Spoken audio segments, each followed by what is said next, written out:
abrir la mesa de hoy, que en este martes 21 de julio de 2015 es mesa de politólogos. Nos acompañan Fernanda Boidi, buen día. Buenos días. Jaime Jafé, ¿cómo te va? Bien, buenos días. Romeo Pérez, ¿qué tal? Buen día, muy bien. Y como invitado en esta ocasión recibimos al sociólogo Eduardo Botinelli, a quien los oyentes conocen por su actividad en Factum. ¿Qué tal, Eduardo? Buen día. ¿Qué tal? Buen día, Emiliano. Gracias por la invitación. Tenemos un tema que se impone y que es un tema bien urgente, bien de las últimas horas, no como los otros que vamos a charlar después, que son más de mediano plazo. ¿A qué me refiero? Bueno, a esa noticia que estalló ayer de tarde. La Suprema Corte de Justicia confirmó por mayoría el procesamiento del expresidente del Banco República, Fernando Caloia, por el delito de abuso ignominado de funciones. El hecho por el que se lo investiga es el otorgamiento del aval que el República le concedió a la aerolínea española Cosmo para que en octubre de 2012 pudiera intervenir en el remate de los aviones Bombardier que pertenecían a Pluna Sociedad Anónima.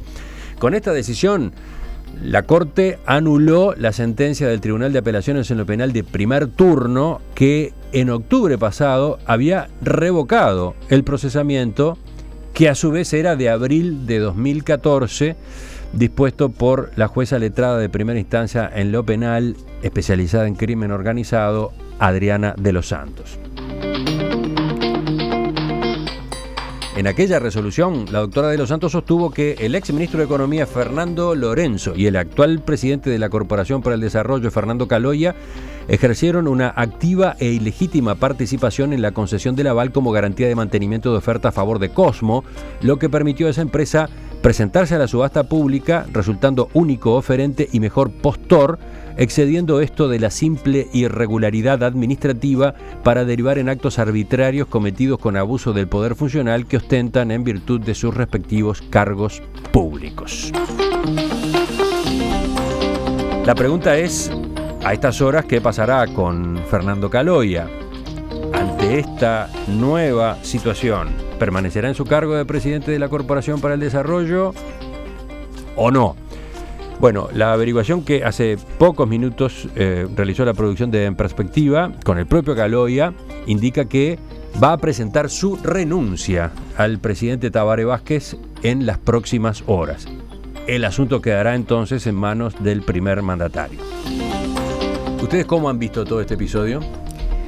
Bueno, es bien complejo este episodio, ¿no? Y a la hora de empezar como a desmalezar para ver por dónde atacar el análisis, lo primero que pensaba es, bueno, la cuestión jurídica en este caso presenta un dilema, porque hasta donde sabemos, digamos, lo que se ha consultado con los expertos en la materia, no tendría la obligación, digamos, no habría una ilegalidad en que Caloia se mantuviera en la función. Y esto plantea el primer dilema, porque si era ilegal, tenían que removerlo del cargo y listo.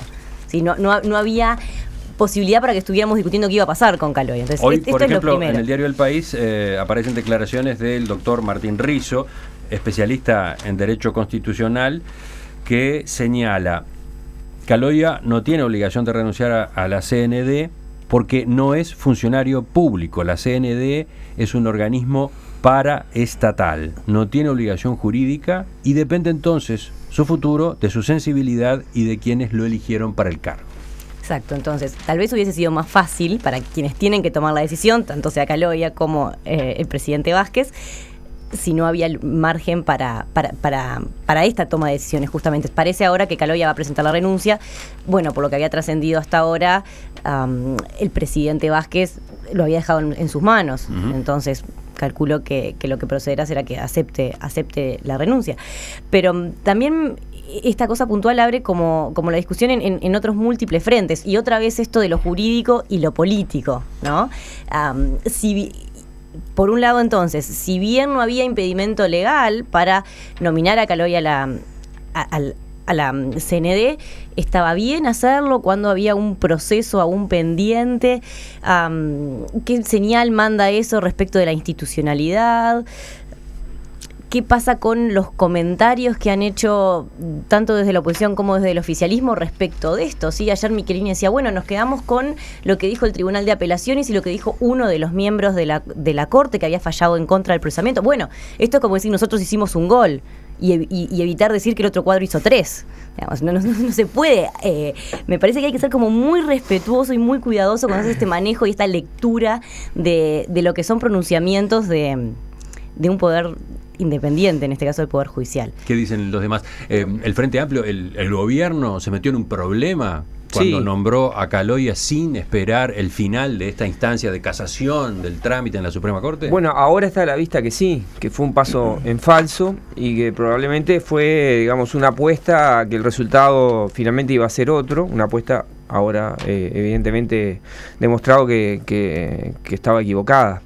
En ese sentido, bueno, fue ahora se puede decir que fue un error político. En su momento, cuando quienes tomaron la decisión la tomaron, obviamente no tenían esta información que manejamos, esta certeza que ahora tenemos, pero con el resultado a la vista fue un error político. Y bueno, en los términos en que lo plantea Fernanda, evidentemente acá está en juego lo jurídico, lo institucional y el componente estrictamente político. Aun cuando los expertos en el plano jurídico dictaminaran que no hay ilegalidad, parece a todas luces evidente que políticamente no de ninguna manera ni conviene al gobierno ni es institucionalmente sano que una persona que carga con con este proceso judicial ocupe un cargo de la relevancia política que está ocupando Caloia. Romeo. Agrego a lo que han señalado Fernanda y Jaime, con lo cual coincido, agrego algunas circunstancias. En primer término, la estructura de la sentencia emitida ayer por la Suprema Corte de Justicia.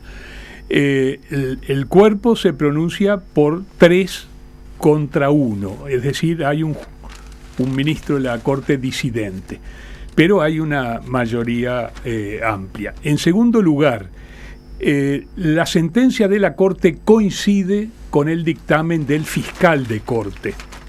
El fiscal se había pronunciado en el sentido en que se pronuncia finalmente la mayoría de la Corte.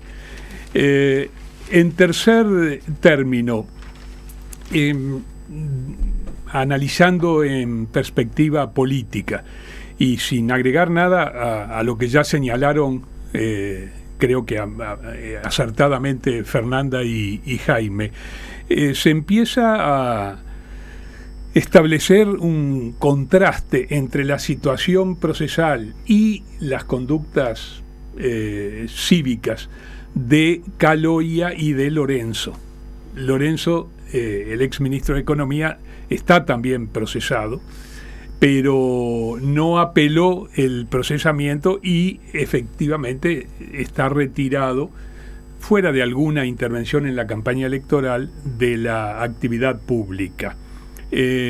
Seguramente eso obedece a 2 actitudes diferentes de los directamente involucrados, de Caloia y de Lorenzo. Y bueno, en este momento me parece oportuno recordar cuál ha sido, en la misma situación procesal, la conducta de Fernando Lorenzo.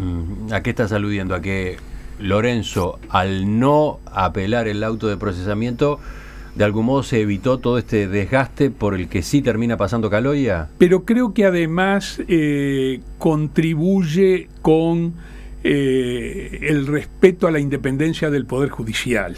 O sea, él mismo, y en un caso que por supuesto lo involucra, se abstiene de, facilitar respaldos de los poderes legislativo y ejecutivo cuando hay un pronunciamiento pendiente, un proceso en los órganos jurisdiccionales. En ese sentido lo subrayaba. Eduardo, ¿tu visión? En términos generales coincido con todo lo que han planteado.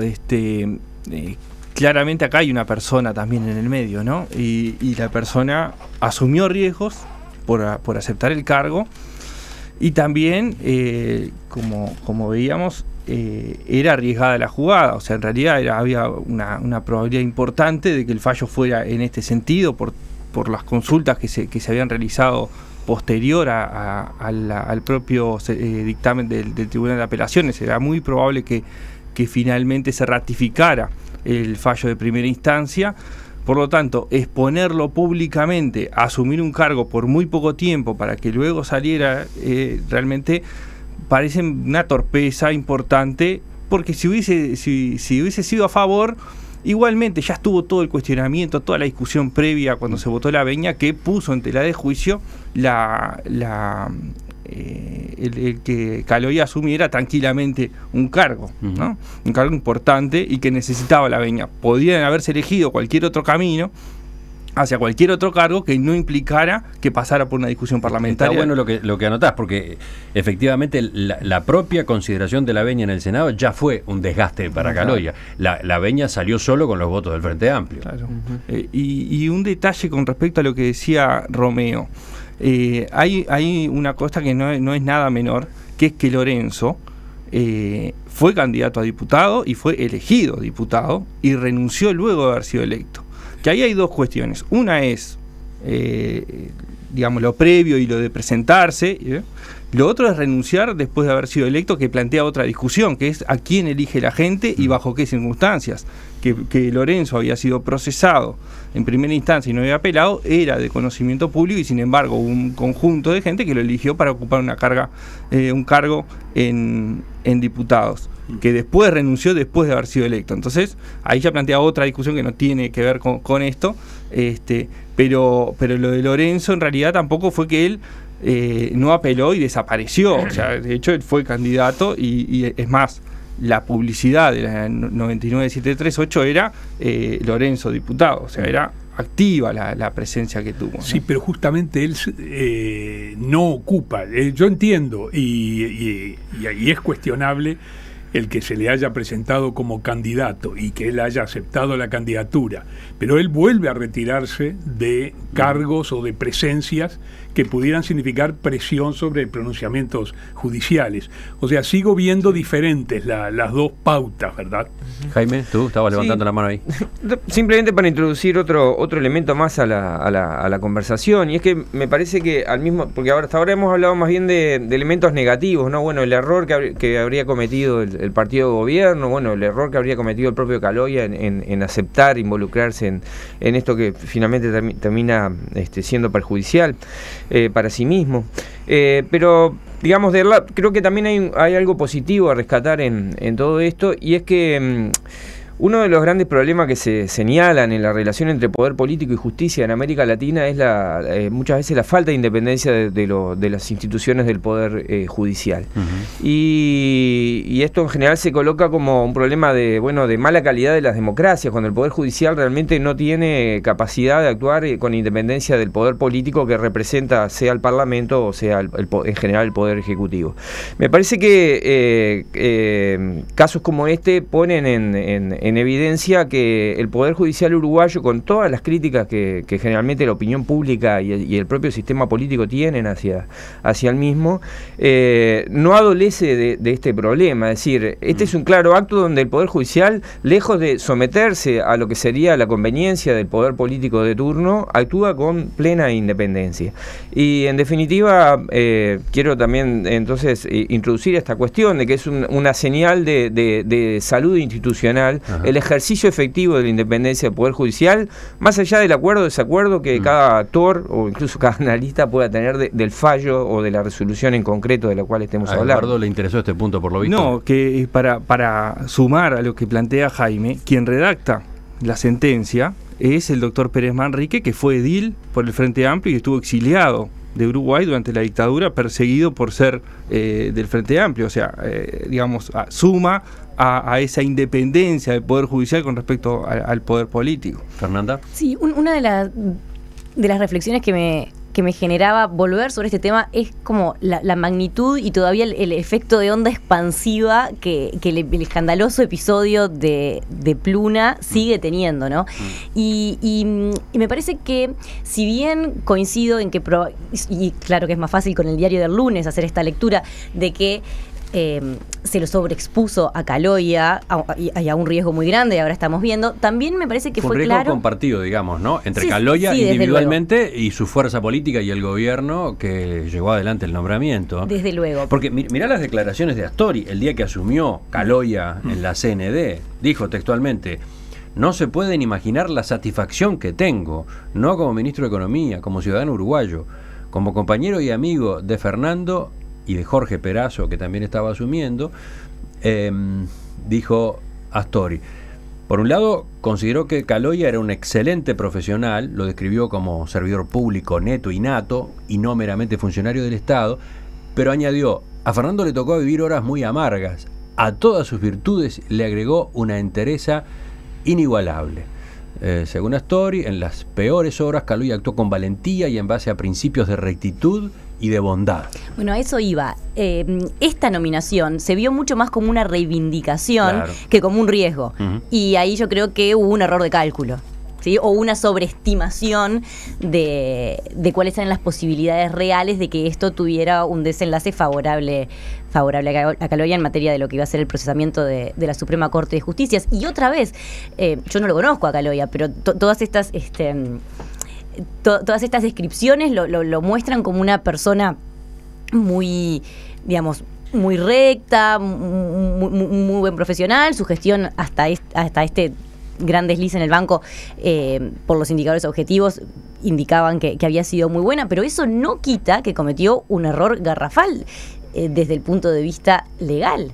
Y no era un funcionario nuevo en el banco como para no saber a lo que estaba pasando. Entonces me parece que bueno, que está bien que se partan las aguas y que cuando se comete una ilegalidad se pague por ella, con independencia de quién la comete o de la intencionalidad en este caso. Para terminar, ¿la oposición se anota un gol con este caso? Yo no lo veo en esos términos, por lo menos en los términos deportivos, ¿no? De anotarse un gol. Creo que el gobierno... La oposición resistió, eso sí. Resistió la idea del nombramiento de Caloia en la CND, Sí. Polemizó mucho, discutió Sí, mucho, lo consideró Sí. incluso un escándalo, ¿no? Sí. No, en ese sentido, el pronunciamiento, digamos, se acerca a las apreciaciones que sobre todo el proceso de Pluna y las conductas de quienes tomaron decisiones dentro de ese proceso hace la oposición, se aproxima más a la oposición. Yo quería... Aunque aclaremos, lo que acaba de ocurrir ayer no implica que Caloia sea culpable de nada, ¿no? Lo que implica es que se reabre el proceso. Sí. Se le reabre el proceso. En teoría sigue siendo inocente. Desde luego. Pero lo malo quizás es que toda esta tormenta lo coloca. De hecho, hoy para mucha gente Caloia, con esto de ayer de la Suprema Corte, es culpable, ¿no? Porque así se simplifica muchas veces la cosa. Claro, sí. Además la lectura de la sentencia de la Corte, tanto de los que formaron mayoría como del ministro disidente, penetra bastante a fondo en la apreciación de las conductas Uh-huh. de Caloia en aquella oportunidad. Yo quería sumarme a las intervenciones que han señalado la robustez de nuestras instituciones, que efectivamente se demuestra en este caso. Ahora, desde un punto de vista analítico, quiero hacer esta consideración. Creo que la que está salvando la independencia del Poder Judicial y de sus pronunciamientos es la Suprema Corte de Justicia, en este y en episodios anteriores, porque ha sido la organización judicial uruguaya, el Poder Judicial, sometido a extraordinarias presiones, especialmente por parte del Poder Ejecutivo. Creo que la ciudadanía tiene que mirar eso con mucha atención. El propio nombramiento de Caloia en estas circunstancias, la solemnidad o la resonancia que se imprimió a su asunción, las palabras que dijo el ministro de Economía, ex vicepresidente de la República en esa ocasión, y algunas manifestaciones posteriores al pronunciamiento de ayer de la Suprema Corte de Justicia, implican extraordinarias presiones sobre el fondo de los pronunciamientos. Y eso es una circunstancia muy delicada para el país, para el Uruguay. Que el Uruguay, por la robustez de sus instituciones y por el valor que han mostrado los ministros de la Suprema Corte de Justicia y el fiscal de Corte, esté sobrellevando bien estas circunstancias difíciles, no quitan que desde el punto de vista cívico haya que prestar mucha atención a lo que ha pasado y a lo que siga ocurriendo. Seguro Americano Medicina Privada 2-708-2019 www.seguroamericano.com.uy. Seguro Americano, 50 años de medicina cada vez más humana. El tema tiene varias puntas más. Tú, Fernanda, estabas ahora fuera de micrófonos agregando otra. Bueno, decía hasta qué punto podemos seguir buscando o viendo el alcance de este episodio, y a raíz de eso citaba un comentario del expresidente Mujica, ahora como senador, cuando se estaba discutiendo la venia para Fernando Caloia, que él decía, bueno, que él no veía impedimento para eso porque si había un responsable, el responsable era él. Algo de lo que se discutió, sobre todo en el epicentro, o cerca del momento del epicentro del escándalo de Pluna, cuál era realmente la responsabilidad de Mujica en todo esto. Y queda todavía, por ejemplo, otro capítulo que es el del propio delito del abuso innominado de funciones, ¿no? Que sigue vigente a pesar de que buena parte del sistema político entiende que debe ser derogado o modificado.